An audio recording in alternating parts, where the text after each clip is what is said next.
Dave Revson and Rayfeld Davis after a wild night of Big Ten basketball. Great night of Big Ten basketball. The great teams find a way to win the game. Michigan State came away with that. Maryland was in the barn burner with Northwestern. Crazy game to watch, but it was a good evening for the Big Ten. Let's get to both of them. We start you with our big story, and it is that crazy finish in East Lansing. 4 in the game. Over to Hogarth, shovel pass there. Joey Hauser just caught the game at the Breslin Center. Joey Hauser, the hero for Michigan State, as the Spartans held off an impressive performance by Minnesota on the road. They stayed perfect in the league, 71-69, the final, and kind of heartwarming to see, if assuming you're not a Gopher fan, Joey Hauser come up as the big hero. Just, it's been a rough go for him. There were so many high expectations, and for him to end up being the guy who hits the game-winning shot is certainly a huge story. Put that aside for now. What did you take from the win for Michigan State? A game like it, where it felt in the first half like they were going to be in control of it, but man, the Gophers just do not give up. Yeah, Minnesota had no quit about them. Coach Johnson has a phrase that he uses with his team: you can bend a little bit, but don't break. Yeah. And last night, Minnesota did not break at all. They kept coming and kept fighting. But Michigan State, to win a close one in the Big Ten, you take it. It's not a league where you should win a game. Everybody's going to fight. Everybody's going to come and play hard, especially at Michigan State. So down the stretch, you see Coach Izzo go with A.J. Hogarth, go with Malik Hall. You see Bingham go to the bench. You see Tyson Walker go to the bench. Speaks to their depth. It speaks to their maturity to be able to pull out a game like that. Yeah, I was surprised to see Tyson Walker on the bench for the final 10 minutes or so of that game. And, pretty interesting to get a sense for what's going on at this point guard spot. Walker was the guy who was brought in kind of to solidify what has been an Achilles heel. I think we can both agree here for Michigan State over the last couple of years. Certainly was an Achilles heel last year anyway. I think that's probably the better way to put it. So what did you make of that? I mean, some careless moments from Tyson Walker, but what's kind of the difference between you have a couple careless moments, you go to the bench for a few minutes and getting straightened out, versus you have some careless moments and you don't reappear on the court for the final 10 minutes? That's been me before. So I look at it in a sense of, I know we all spend a lot of time thinking about Travion Williams, Zach Edey, the combination at the center position. I believe Tom Izzo takes that same path when he looks at his point guards. Combined, they're averaging 14 and 9. Last night, they came up with 15 and 9. So when you look at them as a collective, you normally will lean towards the guy that's playing a little bit better. A.J. Hogarth didn't score the ball at a high level last night, but he took care of it, had 6 assists, and he just was calm, poised, and patient. He also did a great job guarding Peyton Willis. So I think Coach really decides whoever's playing better, that's who's going to play the end of the game. And it's a little similar to what Purdue does. If Travion Williams is playing better than Zach Edey, he's going to finish the game out, no matter who starts the game. So I always tell players, especially young players, it's not about who starts the game. It's about who's on the court at the end of the game, who the coach trusts to finish the game out. And there was something you said in there about taking care of the ball. And to me, for Michigan State, I mean, that is the biggest thing with that point guard spot. The turnovers have been an Achilles heel, and usually they can overcome them. I mean, Tom Izzo teams, it's been a while now where turnovers have kind of plagued them, and they do so many other things well, and part of it is the tempo at which they play, and they want to run, and so maybe there is a little bit of carelessness occasionally that's just kind of part and parcel with that, but taking care of the ball, and Walker did not do that. I was interested to hear Izzo talking a little bit about his team's energy, kind of criticizing it, and we've talked a lot about Michigan and kind of the ripple effects of Michigan having to cancel a couple games here with COVID. As we know, Michigan State was one of the teams they canceled on they've had to cancel on. Makes it seem like it was a choice on their part. They were unable to play against this weekend, and what it meant was a layoff for the Spartans. To what extent do you think that may have impacted Michigan State in terms of its energy, being off for a week? It impacted him a little bit. I mean, being off, not having that time, that game time, more practice time.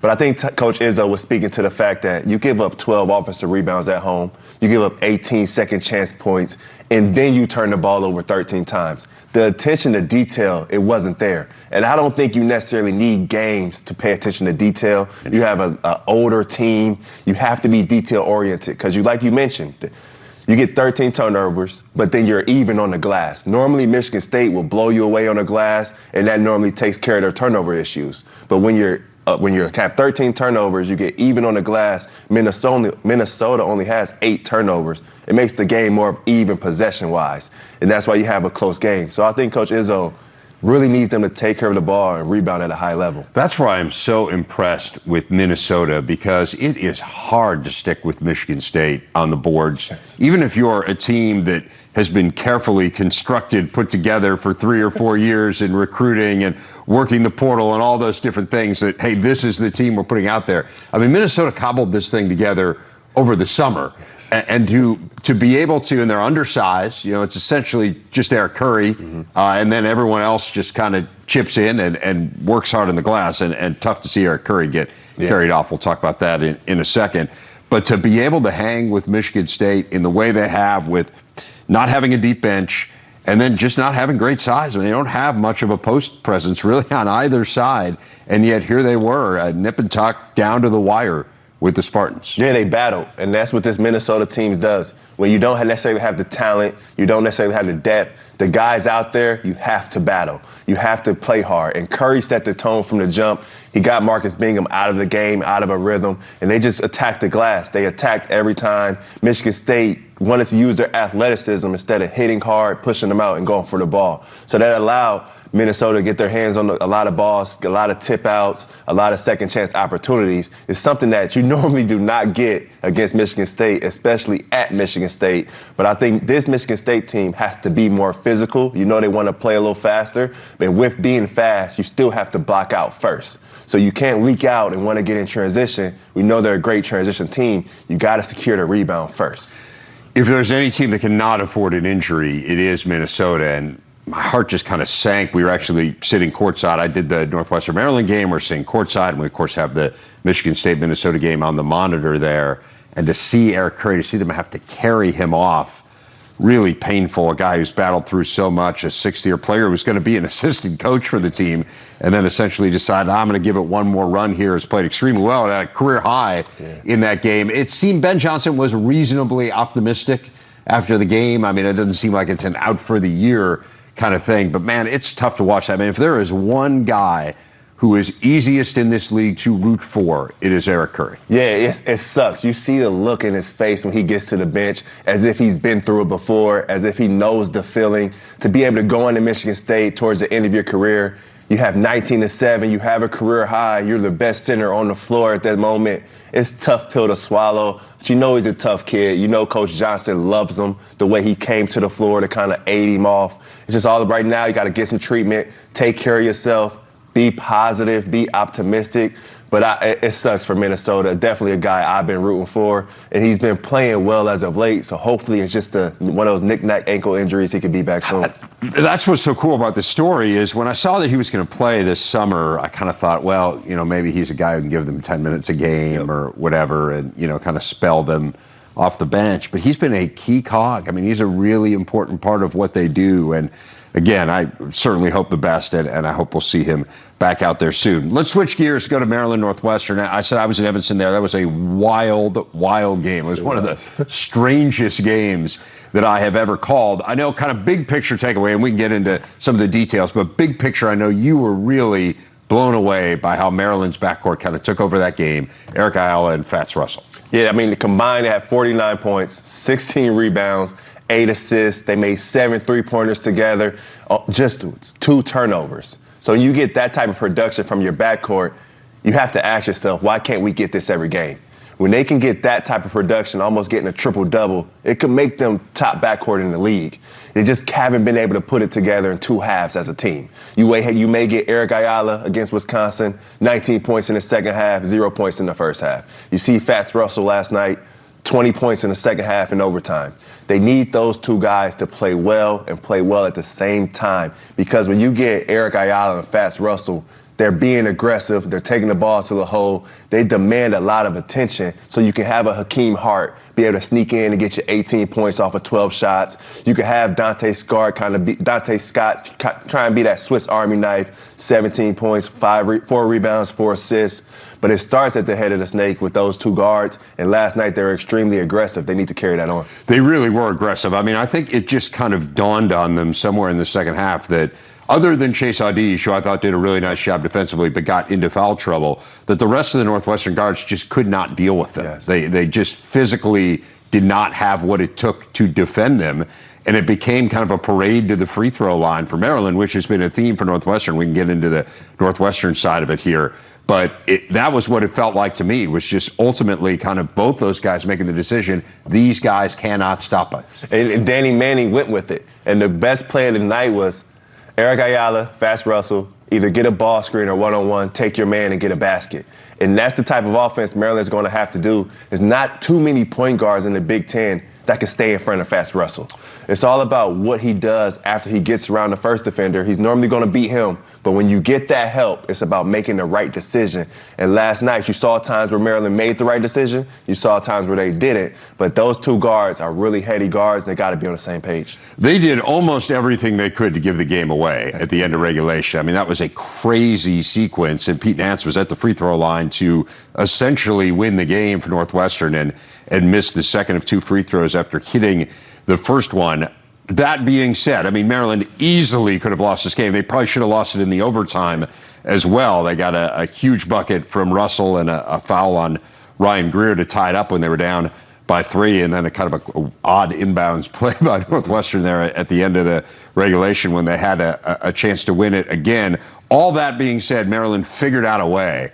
How important do you think this was for them? I mean, 0-4 in the Big Ten, going on the road, and somehow, against all odds, coming out of there with a win. It's huge. To me, it doesn't matter how you get a win on the road in the Big Ten, as long as you get a win. It doesn't matter if you win by 20 or if you win by 1 in a triple overtime game. When you're on the road to win in the Big Ten, it's your Super Bowl for that day. I know a lot of people will see a team celebrating after a game and say that's not a big win. But in the Big Ten, every game is going to be a big win. So I know it was ugly, had a rough last 15 seconds, but that pizza had to taste better after that win.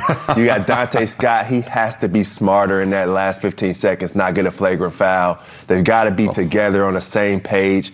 But again, it's the Big Ten. It's life on the road. But to win on the road in the Big Ten is special. They found a way, something they haven't been able to do in the past. They've had some close ones, but finding a way to win the game was big. I hope they went deep dish, being in Chicago, right? You got to get the deep dish pizza.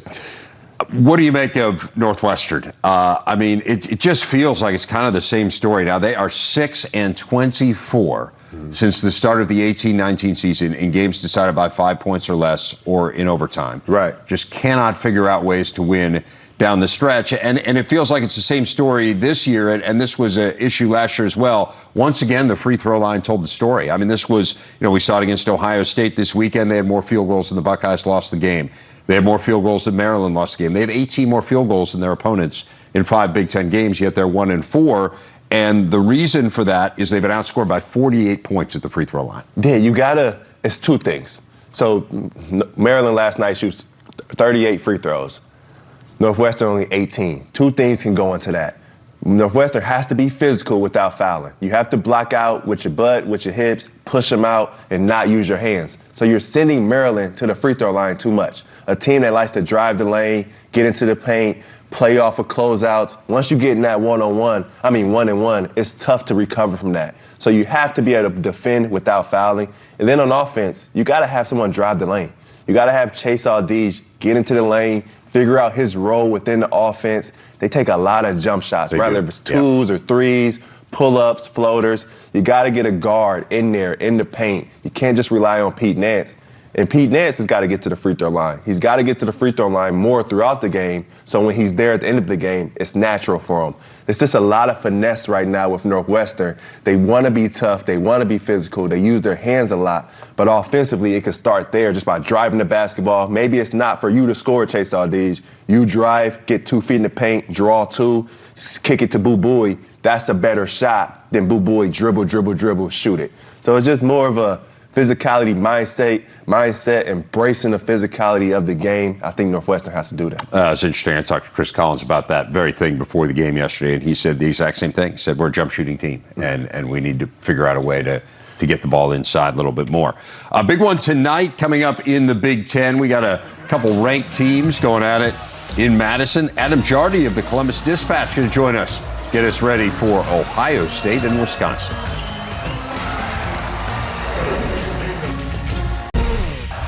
Ohio State and Wisconsin tonight in Madison. Second meeting of the year between these two. And first one, frankly, was not particularly close. Buckeyes blew open what was a close game in the second half and ended up winning it by 18, a game in which they shot 50% from the field, at 28 from E.J. Liddell.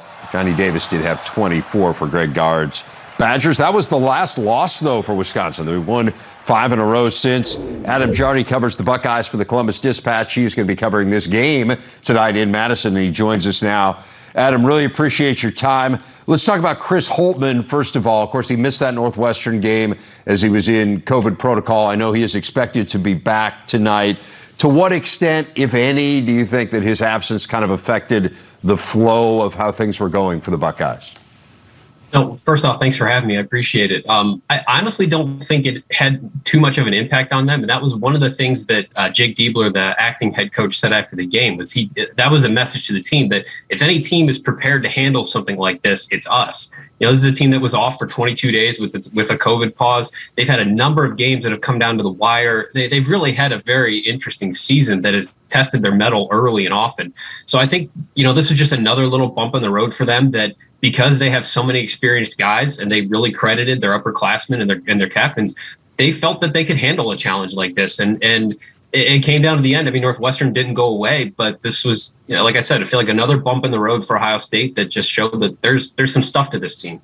And of course, E.J. Liddell was just fantastic in that game. And we had talked a lot in the pregame show before the game about the degree to which Liddell had struggled in the previous 2 outings. Then he comes out and scores 17 of their first 19 points, which shows how little we know on the pregame show. But I think it also spoke to, it was interesting to hear him talk afterward. And he was saying that for him, they had that long layoff that you were talking about, Adam, and that for him, it took a while for him to kind of get back into game shape. How big a factor do you think that layoff was, not just for EJ, but kind of more broadly for this team? Oh, it was significant. I mean, EJ's a guy, when you talk to Chris Holtmann about him and when we spoke to him during the offseason and the summer, he talked a lot about, like, as soon as EJ knew he was coming back, like, he was devoted to getting in the best shape that he could be, because that's something they've consistently challenged him with, that he needs to be, for him to be his optimal level player, he needs to be in the best shape that he possibly can be. And he has worked really, really hard on that. And I know that it was frustrating for him and for a lot of his teammates who went through the same thing to have to sit for 10 days and do nothing. Like that was a setback. And it was going to take some time to get back to the level he was before. And I think when you look at what he did against Wisconsin and you look at how Ohio State played against Wisconsin the last time, that tells you when this team's at an optimal level, what it can look like. And when you have to sit out that long, it does take some time. I mean, Chris Holtmann joked with us yesterday that, he's far from an elite athlete, but he said he tried to do a little bit of a workout the other day and he could feel the effects just after a 5-day layoff. So you talk about playing at a high level like this and having to deal with something like that. It was significant. And I think that was big for EJ to show that he's back to who he was, or maybe it's not fair to say back to who he was. He's always been who he was. He's just in better shape now. Yeah, it's interesting to see him at Big Ten Media Day. I think, like, you kind of guys walk over to the desk and, you kind of say, hey, and I looked at EJ and kind of did a double take. I mean, the degree to which he had transformed his body has been remarkable. And of course, he went through that NBA draft process and decided to come back. So you talked about kind of physically how he looks different. How else have you seen his game evolve this year to the point where he is very seriously in National Player of the Year conversations? Well, he's far more capable and has many more opportunities to just take over a game. and 17 points in 5 minutes aside, like, he has really done the heavy lifting for this team in a significant way. And it's not so much that his game really looks drastically different from what we saw last season. He's just doing everything way better. And I think the biggest way he looks different is he's just really impacting the game defensively. Like, I saw Jared Sullinger tweet something the other day that EJ should be offensive and defensive player of the year, because for his size, for him to be blocking as many shots as he is a real testament to, I think, just some of those maybe intangible things or just innate qualities that we didn't really see so much the last 2 years. He's really, I think there was a point in the Northwestern game where he let somebody get by him because he knew he could pin it off the glass, and he did. And I just think he's playing at such a high level at that end of the court, too, that might be the biggest area of change I've seen in his game. Well, he is in the Big Ten Player of the Year conversation for sure. And now Malachi Branham's starting to emerge into the Big Ten Freshman of the Year conversation. 3 straight double-figure games. He was fantastic, of course, against Nebraska. Really just a remarkable game. Played very well in the Northwestern game as well. How does it change Ohio State's team if Malachi Branham can be the guy that he was here over these last few games? Well, one, it just gives them a consistent scoring option aside from EJ. And it's hard to quantify how important that is to a team, because there's a lot of guys on this Ohio State team that can step up and give you things on a given night. And we've seen that throughout the year. Kyle Young has scored at a level we haven't really seen in his career. Michi Johnson's had some games. Jamari Wheeler's had some games. You go down the list, Zed Key has been seriously impactful at times. But when you know that you have another guy who's going to go out and give you, it's not going to be 35. I don't think it's going to be 24 most nights. But, if you know that Malachi is going to come out and give you 10 to 15 every night, and you can just put that in the bank and start building plans around that, it just makes everyone else settle into their roles a little bit more easily. And I think it also, to have that coming from the guard position, where it can allow you to spread the floor a little bit. It's not like Malachi's another guy who's going to try to, be doing work down low. It forces teams to have to guard Ohio State differently, knowing that they've got EJ, shooting from outside, but also getting inside. And then you've got Malachi doing his thing. It just makes Ohio State a much more difficult scout and a much more dangerous team. The one thing that has stood out on the negative side is the defense. It was front and center again in that Northwestern game. It just does not feel like they are guarding at the level that you would expect from a Chris Holtmann team. What has he said about what have been, to this point anyway, deficiencies on that end of the court? That it's a work in progress, and some of that is to be expected with some of the players that they have. You've got some freshmen playing significant roles, and there's going to be a learning curve there. This was a team that really struggled at a high level defensively last year, and there are some of those issues remain, but I do think overall they're better. I think that Northwestern game is a little bit of an aberration. Defensively, it was across the board pretty much their worst defensive performance, and I think that. When you're dealing with Chris Holtmann being gone, that was the area I thought we saw the biggest impact. Jake Diebler normally oversees the defense, and he kind of had his attention spread all across the court. So I would look for them to be a much better defensive team going forward here with Chris Holtmann back. But it's something that there's still a lot of room for growth there, I would say. Biggest things you'll be watching tonight, obviously the matchup with Johnny Davis. What else stands out to you as you get ready to cover this one? Well, I want to see if Ohio State can be as effective as it was limiting Wisconsin around the rim and really taking basically everybody but Johnny Davis and Brad Davison out of the game. Johnny had 11 of their 22 field goals in that game. Ohio State outscored them significantly in the paint. I'm curious to see if they can have that kind of success again, because I think when you look at this Wisconsin team, you have to just sort of assume that Johnny Davis is going to get his. And I think Brad Davison has been around long enough that you assume he's going to get some as well. If you can really start to limit some of those other guys, and if you can assert yourself physically down low like Ohio State did last time, that's what I'm most interested to see. But I'm also interested to see Johnny Davis. The dude's awesome. Anytime I get to see players like that and EJ in person, it's a great day. There are some really talented individual players in the Big Ten this year, and you will see 2 of them up close and personal tonight. Adam Jardy from the Columbus Dispatch, thanks so much. Really appreciate your time. Enjoy the game tonight. Oh, this was great. Thanks so much for having me. I appreciate it. College football playoff expansion remains a hot-button issue. Here's what Stewart Mandel had to say in The Athletic this week on the heels of the board meetings in Indy. Quote, barring an 11th hour change of heart by a couple holdouts, primarily the ACC, The current 4-team model will remain in place for 4 more seasons. Leave it to college football to so badly bungle something so important to its tens of millions of fans over parochial turf wars and hurt feelings. That screams for elaboration. And so Stewart Mandel joins us right now to shed some light on this. Stu, it seems like everyone agrees that expansion is good for the sport. They simply cannot agree on a model. Is that a fair assessment? I mean, none of these commissioners in their heart of hearts want to stay at 4, do they? No, all 11 parties, and that is the 10 FBS commissioners and the Notre Dame athletic director, agree that the 4-team, none of them are still supportive of the 4-team model. All of them acknowledge some of the negative effects that it's had on the sport, in particular because, and they couldn't have predicted this necessarily, a small handful of teams have dominated it so much. And so everybody's on board with expansion. They are at a stalemate, though, over some of the details and whether that can get hashed out in time to make a change before the end of the contract, which goes through the 2025 season.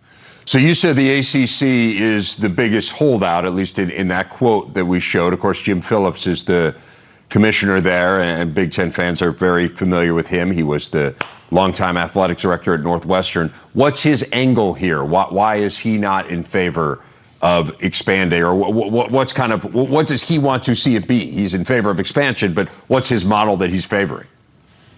He's been the one fighting the hardest to move to 8 teams instead of 12, whereas most of the others want 12. But there also seems to be, when I say him, he's representing the views of all of his schools as well, more philosophical issues in terms of the wear and tear on players by playing extra games, the process by which this all came about, where 4 commissioners came up with this proposal, and then the rest, and this started before he was even the commissioner, and then the rest were kind of expected to adopt it. The cynical view is that he's fighting so hard for 8 teams because that might force Notre Dame to join the conference as a full member. Notre Dame obviously wants a 12-team model with 6 at-large spots that they would qualify for, whereas an 8-team model with 6 automatic berths leaves only 2 at-large spots for Notre Dame to get. How much of a lack of trust is there here in terms of these commissioners?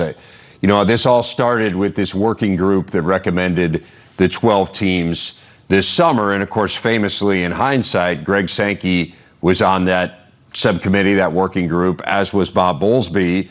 They're coming up with this model for the future of the sport. And all the while, Greg Sankey knows he's going to take Bob Bowlesby's 2 highest profile programs in Texas and Oklahoma. So he knows something during putting together this model that Bob Bowlesby did that presumably would have been fairly important information for Bob. Has that lack of trust that we saw over the summer, has it continued to kind of permeate these discussions? I think it's gotten worse. And, I've been covering these kind of meetings for a long time, going back to the BCS. And I guess I took for granted that in those days, like when they met to go from 2 teams to 4, you had people like Jim Delaney and Mike Slive in that room who had been working together for 20 years. And the dynamic in that room right now is you have 3 commissioners, the 3 alliance commissioners, Kevin Warren with the Big Ten, Jim Phillips with the ACC, and George Kliavkoff from the Pac-12, who weren't yet in their jobs when that working group was formed in January of 2019. So by the time the working group presented its recommendations this summer, they were presenting it to completely different people than the ones who had asked them to do this in the first place. And so the meetings right now are as acrimonious as I've ever heard them described. One commissioner stormed out of the room this weekend. And I think there's a fundamental, it's gone from people being distrustful of Greg Sankey to, I think there's a kind of almost a generational divide where the more long-standing commissioners now distrust the newer commissioners and vice versa. What's the drop-dead date on this, Stu? When does this need to be solved to avoid 4 more years of a 14 playoff? I don't know if there is a drop-dead date. They keep telling us first the drop-dead date was September, and then it became December, and then it became January, and now they're saying they're going to try to meet one more time in the next few weeks. But realistically, the turnaround time to be able to do it by 2024 is dwindling fast. They need to be able to name championship sites for the last 2 years of the system. So I think, although they keep pushing it back further and further, that if there's not a resolution in the next few weeks, maybe in the next month, that's the point where they would say, we're moving on to start talking about what happens in the next contract in 2026. To what extent, if any, do you believe that expansion would solve what is clearly the biggest problem that is plaguing the sport, and that is outside of Ohio State and the very first year with Oregon, every other participant in the college football playoff championship game has been from one region of the country, from the Southeast. Of course, Clemson plays in the ACC, not in the SEC, but they are from that same region. Yeah. Would expansion solve that, Stu? No, I think it's important for people to separate it into two issues. No playoff format is going to change which are the best programs in the country, who recruits the best players. It happens to be that most of them are in the Southeast right now. It may be that you do a 12-team playoff and you still end up with Alabama, Georgia in the championship. What this is more about is making the whole country feel included in the main event, because now the whole focus of the sport is on the playoff. The other bowls have definitely taken a hit. Even the Rose Bowl, as great as it was this year, we saw 4 Ohio State stars opt out. Playoff expansion is about, okay, you start the season, no matter what conference you're in, you're a Pac-12 fan, your champ is going to be part of the main event. They might not win it. They might not win a game. We don't know, but at least you feel like you've got a stake in it. Whereas right now, the West Coast in particular, I think is very apathetic about the college football playoff because they haven't made it in 5 years. You saw that the rating for the game the other night was the second lowest they've had, even though it was actually a pretty good game. But I think the commissioners and others feel like if you had 2-3 rounds of games leading up to that, and you had some good games in there, we've had a lot of blowouts in the semifinals, people would at least feel invested in it. And if it ends up being Alabama, Georgia, so be it. But right now, you have a great regular season. You have all this build up to a 4-team to 3 games.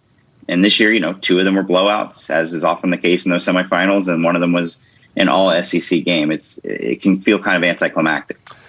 Let's switch gears a little bit. Look ahead to this coming season. You put out your way too early top 25. You had 6 Big Ten teams in it: Michigan, Michigan State, Ohio State from the East, Minnesota, Wisconsin, and Iowa from the West. You had Ohio State as the highest ranked of the Big Ten teams. Why? What stands out about the Buckeyes primarily over, let's say, Michigan, who won it this year?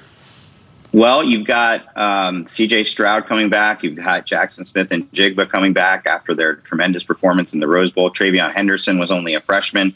I think we can all agree they've got a potentially really scary offense next year. As for the defense, which obviously wasn't great this year, Ryan Day went out and hired Jim Knowles, who I thought deserved to win the Broyles Award this year as the best assistant coach in the country. I have a lot of faith. Ohio State always has talent. I have a lot of faith that he will improve that defense quite a bit. So, you compare that with Michigan, who had a great season, but most of the most important players from that team, like Aiden Hutchinson, are turning pro. Whereas I would say that the best players from the Ohio State team are coming back. Well, that was interesting. You had Minnesota as the highest ranked team in the West. Why are you so high on the Gophers? Coming off a really good year, but I guess maybe the question isn't why are you so high on them, but what makes you believe they will be better than Wisconsin and Iowa? I'm not going to sit here and say there's much separation there. You could make a case for any of those teams. I even consider including Purdue as well. But what intrigues me about Minnesota is getting back, kind of reuniting Tanner Morgan and Kirk Soraka, who was the OC on that 2019 team that won 11 games. You get back the star running back who missed almost this entire season. They had a pretty good year this year. Obviously, there was the inexplicable loss to Bowling Green, but they ended up having a pretty good season. And it was in spite, I think, of some weaknesses, especially I just don't think Tanner Morgan and Mike Sanford, the OC, ever jive together well. So to reunite the two that were the QB OC tandem from the 11-win season makes Minnesota a very intriguing team to watch in 2022. I want to ask you one last thing before we let you go. Anything you're hearing on the Harbaugh to the NFL watch? It just seems to kind of be dragging on here with a lot of silence. Well, the team he's being most connected to is the Raiders, and the Raiders are in the playoff this weekend. So until the Raiders are eliminated, whether that's this week or after that, I don't think you're going to see any movement there. They had a obviously unique situation this year where John Gruden got fired and they had an interim coach the rest of the way, and the interim coach did really well. So the question that franchise will have to answer here, and I think a lot of it may depend on whether they beat the Bengals this weekend. Do they want to promote the interim coach to full-time, or do they want to make a big splash and go after a Jim Harbaugh? As my colleague Bruce Feldman reported, there's a lot of reasons to think he will be intrigued by that possibility because of his past connections to that franchise. But as you know, Dave, nobody can predict what Jim Harbaugh is going to do. So we'll sit back and wait to see what happens. Well, he's going to wear khakis. We can predict that. No matter where he is. That's the one thing I'm willing to go out on a limb with. Stewart Mandel from The Athletic. Always great stuff. Thanks. Really good to catch up with you, Stu. All right. Thanks, Dave.